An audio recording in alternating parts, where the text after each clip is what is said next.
એટલા માટે લખું છું કે આજે મારો ભાઈ ઊભો જીવતો નથી, પણ જ્યારે એ જીવતો હતો ને ત્યારે રાજના સિપાહીઓ તને મારા ઘેર લેવા આવ્યા હતા.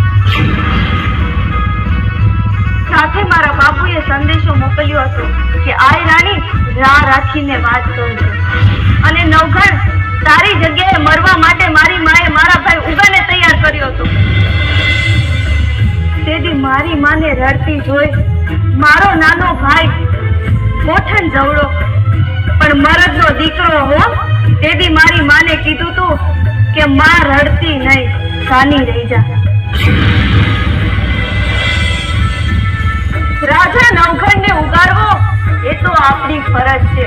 આ નવઘણને ઉગારવા માટે આ એક ઉગો તો શું, આવા હજારો ઉગા કુરબાન છે. તો વિચાર કરી લે નવઘણ, તું તો અમારા આશરે હતો, છતાંય તને બચાવવા માટે મારો ભાઈ ઉગો પોતાનું મસ્તક કપાવી નાખતો હોય તો હું તો એની સગી બેન છું. મને બચાવવા માટે તો એ આખું સિંધ સંધરાવી નાખે. આટલું બધું લખવાની જરૂર આ નવઘણને ના હોય જાહલમાં? હા, અને તમે તો એવા માવતરની દીકરી છો, એવા વીર પુરુષ ભાઈની બેન છો, જેનું ગૌરવ માત્ર આહિર સમાજ નહીં પણ 18 વરણ લઈ શકે. હા, હું જાણું છું કે 100 જ્યાંની આહિરની દીકરીની ચૂંદડી ઉપર કોઈ નરાધમ પાપી માણસ બીજો દાગ ન લગાવી શકે, પછી ભલે એ સિંધનો સુમરો હોય. ભાઈ ઉગાનું બલિદાન મિથ્યા નહીં જાય. આ નવઘણ હજી જીવે છે. નવઘણ કાજે નુતા ખાધા નીચે ધરાઈને ધા, આશરા કાજે આહીરે આપ્યા ભેટના બલિદાન.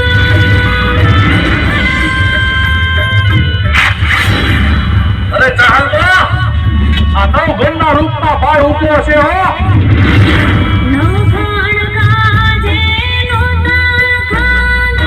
નીચે ધરાઈને ધા, આશરા કાજે આહીરે ભેટના બલિદાન.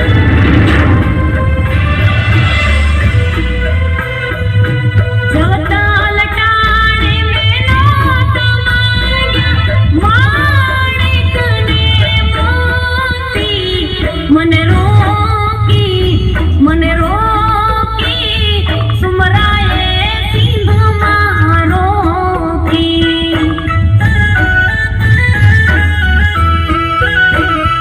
મને રોકી સુમરાએ સિંધમાં રોકી. આજે મારો ભાઈ ઉગો જીવતો હોય અને એને ખબર પડે કે એની બેન જાહલનો કોઈ માર્ગ રોક્યો છે તો એ મરદનું ફાડ્યું ચાલ્યું ના રે હો.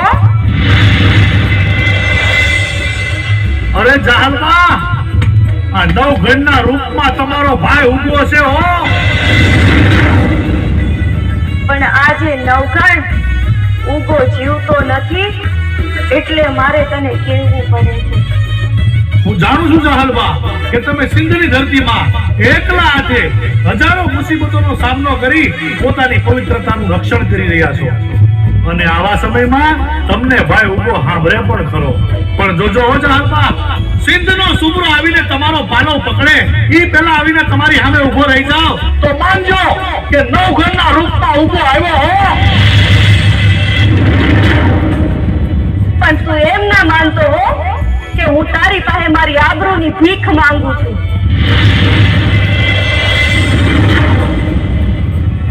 પણ આ તો તારી ફરજ છે એ હું તને સમજાવું. વેલો આવજે. હે ગરવા ગિરનાર, હે મુરલીધર મહારાજ, મારી બેન જાહલને થોડી હિંમત આપજો, કારણ કે આ 60 મલકમાંથી હું સિંધ મલકમાં બેન જાહલની વારે જાઉં એટલામાં મારે આજો 12 ગામનો ખારો સમુદ્ર આવે છે. એ સમુદ્ર પાર કરવામાં મારે કદાચ મોડું પણ થાય અને બેન જાહલની ધીરજ ખૂટી જાય અને કાંઈ અજુકતું પગલું ભરે અને જો જેલ કાઢી નાખે તો આ નવઘણના કપાળમાં કલંકની કાળી ઢીલી લાગી જાય. એટલા માટે ગરવા ગિરનાર, જીવનમાં પહેલી વાર તમને એટલું વિનવું છું કે બેન જહાલને થોડી હિંમત આપજો. હું આવું છું બેન જહાલ, તારી વારે આવું છું. આજનો સૂરજ થમી જશે તો જગને થાશે જાણ. વીરાની વાટે વખોડા ઘોળાશું, કાઢશું મારા પ્રાણ. નહીં જહાલબા, એવું નહીં થાય. ભરોસો રાખજો આ ભાઈ પર. અરે તમે તો એવા મરદ માવતરની દીકરી છો, એવી જગદંબા જેવી આયરાણીના ખોળે અવતાર લીધો છે કે ભયા દરબારમાં તલવારની અણીએ જેની આંખનો ખૂણો ભીનો ન થયો હોય, તમે એનું સંતાન છો. તમારે ઝેર ન પીવાનું હોય. હું આવું છું તમારી વારે. આજનો સૂરજ થમી જશે તો જગને થાશે જાણ.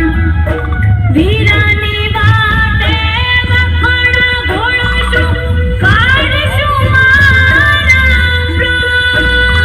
હું આવું છું બેન જહાલ, તારી હારે આવું છું. રાહુલ કેળાવે બધા, બેનને આશા મોટી.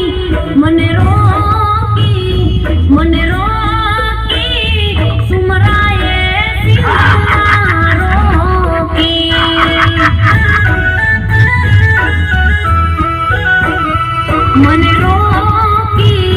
મને રોકી સુમરાએ સિંહમાં રોકી.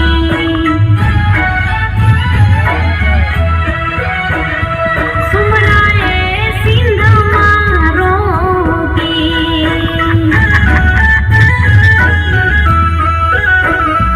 રાહુલને સિંહમાં રોકી.